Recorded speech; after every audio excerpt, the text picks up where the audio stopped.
Hey guys, my name is Rich. Welcome to another Transformers action figure review. Today I'm going to be reviewing the Autobot Topspin from the brand new Dark of the Moon Deluxe action figure line released by Hasbro. So, as you can see, this is a vehicle that has totally been pimped out to include all these pimped out weapons because it's pimped out. Exactly. That's just what I was thinking. It's got a ton of machine guns all over him. Ooh, they pop off. Oh my gosh. That is so cool. Tell me that these... Oh my goodness. I am a happy person. I love extra weapons so much. He does come with this one mech tech weapon, which looks kind of like a crossbow type style. And then if you pull back here on this gray piece, it... Oh my goodness! It grabs my finger. Oh no! It's crunching it! Anyway, very cool figure. It is one of the Autobots, as I said. His name is Autobot Topspin. Now, I don't know why they call him Autobot Topspin, except for the fact that probably Topspin was taken because the other wreckers, which is, he's one of the three wreckers, you had Roadbuster, Leadfoot, and then you have Autobot Topspin. And usually when they call anything an Autobot or Decepticon in their name, it's because somebody owns the rights to that original name. So, at least that's how I understand it. Anyway, pretty cool figure in vehicle mode. Rolls pretty nicely. It is one of the NASCAR cars. This is number 48, as you can see. They have taken it and they have pimped it out with all kinds of weapon and Autobot symbols and all kinds of goodies. Now underneath, if you flip over the car, it's actually pretty good as far as not really displaying that the figure is actually a toy and that it is a robot inside. You know, more than meets the eye, totally. I see that. Alright, so if you do want to happen to put on the mech tech weapon, you can take it and put it right onto the middle of the hood, although it looks kind of weird in my opinion. It's just like, okay buddy, calm down, calm down. But anyway guys, that is him in vehicle mode. I like it a lot. But it is now time for the time lapse!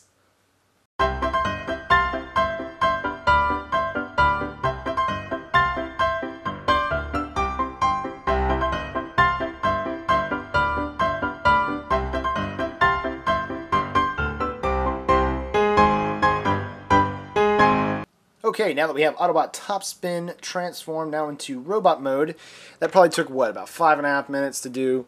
Not too bad, not too bad. It felt like it was taking way longer, but that could have just been because I was getting a little frustrated because a couple pieces, as you may have seen, actually popped off during the transformation, which was kind of, you know, irritating.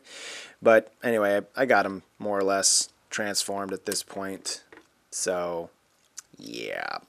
This is basically what he ends up looking like. I say basically because you'll probably do it in your first time and do better than me. The mech tech weapon, if you wanted, you could take any of these machine guns off here and put those on the side of the arm here, or you could take the mech tech weapon, whichever's up to you. Pop that on there. Now, the mech tech weapon, as before, you can just pull this gray piece back and it will do that. I don't think that there is any way to lock this weapon in place because some of the mech tech weapons you can actually lock in place, like Megatron and Shockwave's guns. You can actually lock them in place so that they have that whole like mega looking firing solution going. This one doesn't look like it does, and that's okay, but you know. Anyway, if you are interested, these mech tech weapons are actually supposed to be universal for all the different figures, so you could take like Megatron's fusion cannon and stick it on the side of Topspin, or you could take one of Topspin's machine guns and give it to Megatron. So I think that when they make weapons like these, I think it's great because I personally am not a huge fan of the whole spring-loaded thing. You know, generally speaking, I'm not a big fan of the spring weapons just because I don't like them, and it seems more like a gimmick to me. I've always, like when I was growing up, I always liked my toys just to be more like these machine guns, just so that they were more in scale with the figures. I didn't ever like it when the guns were huge in order to like launch a missile or something, but that's just me. So it kind of extends to now as well when I'm an adult, but whatever. Anyway, detail this figure looks really good. I think they did a very good job of creating this figure in a deluxe scale. I also think they did a good job with Roadbuster. So they did a good job with the wreckers, I think. In the movie, I actually thought that Topspin, this was his fingers right here, these two clamps on each of his hands. I thought those were his fingers. I'm glad to know, though, that they're not. He actually has hands. Those are just probably like, you know, so he can pick up heavier things because the wreckers are actually scientists. I did not know that until I read the back of the packaging. In the movie, you know, they did all kinds of things. I don't want to spoil it, but they did all kinds of, like, you know, things with weapons and stuff. But I just figured that they just were mechanics or something. I didn't know that they were actually scientists. So that's kind of cool. Articulation. The head is on a ball joint, and it can rotate 360 degrees. Bada bing. The shoulder here is on a bicep is on a ball joint as well, so you can reach the arm about here. You can cross it over about there. It's pretty good. Pretty good range of motion. It also rotates just above the bicep at the elbow, and then these clamps open and close, so you know. Waist articulation, he does rotate a little bit. That's because of the transformation. Most Transformers don't have any waist articulation at all, but he has a little bit. The hip can kick the leg out pretty far. I mean, that's pretty good. Can bring it in really far forward and backwards. You can kick it pretty darn good too. I really like the way that these knee joints feel along with the hip joints of this figure. And the foot also has a little bit of articulation, but the knees, I don't know. He feels like he has a lot of good motion that he can get out of it. The only problem is that these wheels seem to be kind of sticking out too far for him to kind of take advantage of that. So you can get him to stand. You just saw I just did it really easily. But the wheels are a little bit irritating, so just know, that may happen to you as well. Here on the back, his weapon panels also do move in and out, so you can get them in different poses and stuff, so that's kind of cool as well. Besides that, paint job, I like it. I think they did a pretty good job on it. I mean, it's Hasbro, so they generally do things a little on the more basic side just because it's way more expensive to detail everything. But I got to say that this one does look pretty good with the way that they did paint jobs. I've seen some figures paint jobs, and then there's like, oh my gosh, someone threw up on a toy and sold it to me. But this one, I say they did a good job. They usually do a pretty good job with the movie figures, I've noticed. The movie figures are generally more on the top-notch stuff, at least the characters that are actually in the movie.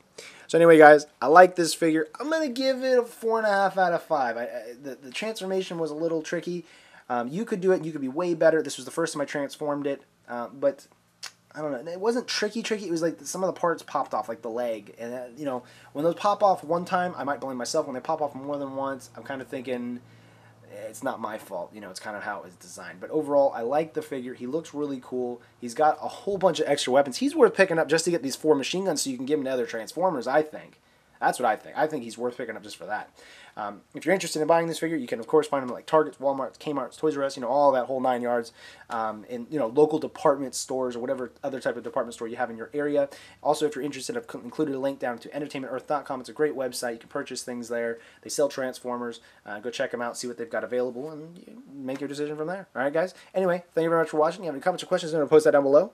Also, as always, post down what you think about this figure down below so that other people can see what you think and kind of formulate, all kinds of ideas about if they should buy this figure or not. All right, guys? Anyway, take care. I'm going to go ahead and get going. I'm sweating profusely. It's so hot in here. I'm going to go home. Bye-bye.